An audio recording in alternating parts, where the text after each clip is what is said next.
One of the most hotly debated topic these days has been the three farm laws which the government of India wants to bring out. Youngsters must be thinking whether to talk in favor of the laws or whether to talk against the laws. It's easier to talk against than to talk in favor of something which is controversial.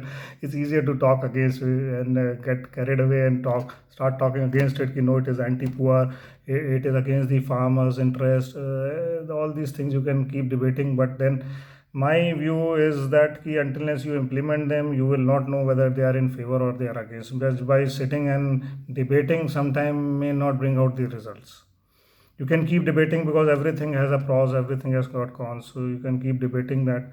Sometimes debating may not be the answer. The answer may be that you implement it and see whether how they work out and how they help the farmers whom they are intended for. Now, my intention of talking about these three farm laws was because there was an article in newspaper in Times of India Goa of 8th March 2021. This newspaper talks about the corporatization of the American agriculture, which happened in the last 40 years, and how it has helped or how it has gone against the farming community there. So, this article is in that perspective, in that respect, and it is a very big article. The newspaper has maybe only some excerpts of it, and the full article you may get it online or somewhere where it has been like this whole the whole issue where it has been deliberated and written about.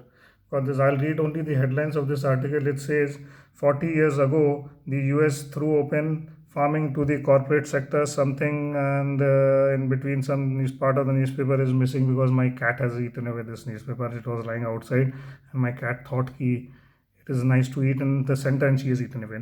How has this played out there? That is in America. Question mark.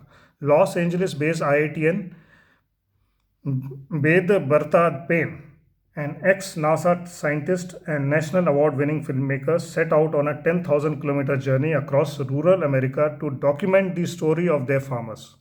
Now, this documentary is there, this must be there existing somewhere, and people who are in the know and who are implementing the farm laws in the government of India, I am very sure they must have considered this also. If they have not, then I'll request them to go through it and see that whatever is not good there in America, if it is not good here, we should not do it because there is already a example in front of us. So we are fortunate to have something in already which has happened and which we can learn from. This is what he saw. Now there's a big article how big agriculture ate up America's small farmers. It says that. Now, the government of India's intention of bringing out these laws was to help these poor farmers.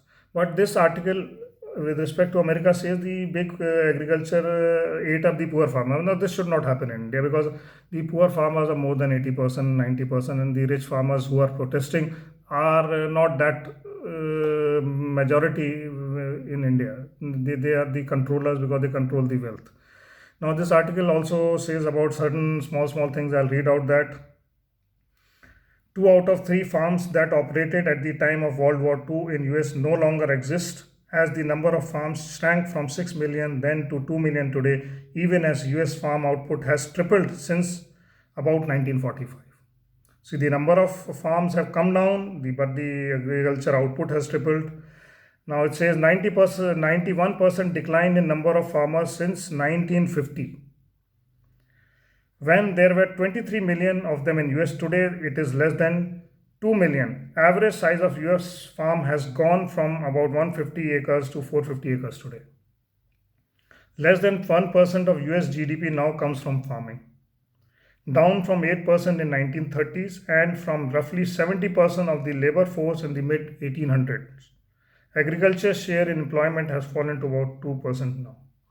Now, this article is an excerpt of that documentary which has been made by these two gentlemen, and these two gentlemen has gone on a journey of more than 1,000 kilometers covering the in American agriculture. I'll just pan over this article. This article can be seen wherever it is available in the archives of Times of India or wherever, and the people who matter can. It was a 10,000-kilometer journey of these two gentlemen. These are the places they visited. and where they stopped and carried out their study. And then they have written this article, and this article can be a good learning for the Indian government to not to do something which the Americans have done and which was not good for their agriculture. So we can learn from this article and accordingly incorporate it in our farm laws. Now, coming to the three farm laws, it's, as I said, it's easier to go against anything and rather than to talk in favor. I'm not talking in favor neither against. My only intention is to convey my views. My view is we need to go ahead with the laws. If anything is wrong after implementing, we can always change, we can always amend, but we must go ahead because the intention of government India is to help the poor farmers who constitute maybe 80% of this country farm. And the people who are protesting are rich farmers who control the wealth and who control this farming everywhere. That is in three important states of India. So let's not get carried away by the protest. Let's become more rational and see the farmers there who are spread all over India and who don't control the way the farmers of Haryana, Punjab, and Western UP control the things. And let's do something which is good for these 80%, and that's what the Indian government intention is. If the intention is to help those farmers, let's see that we go ahead and we help these 80% people. Unless we implement these laws, we will not know. That's what I mean to say. In this article, which I spoke about the American experience of the corporatization of the agriculture, if we government of India is intending to do it here in India, then they should learn from this article and take out the good things from here, and bad things should be taken out. That's all.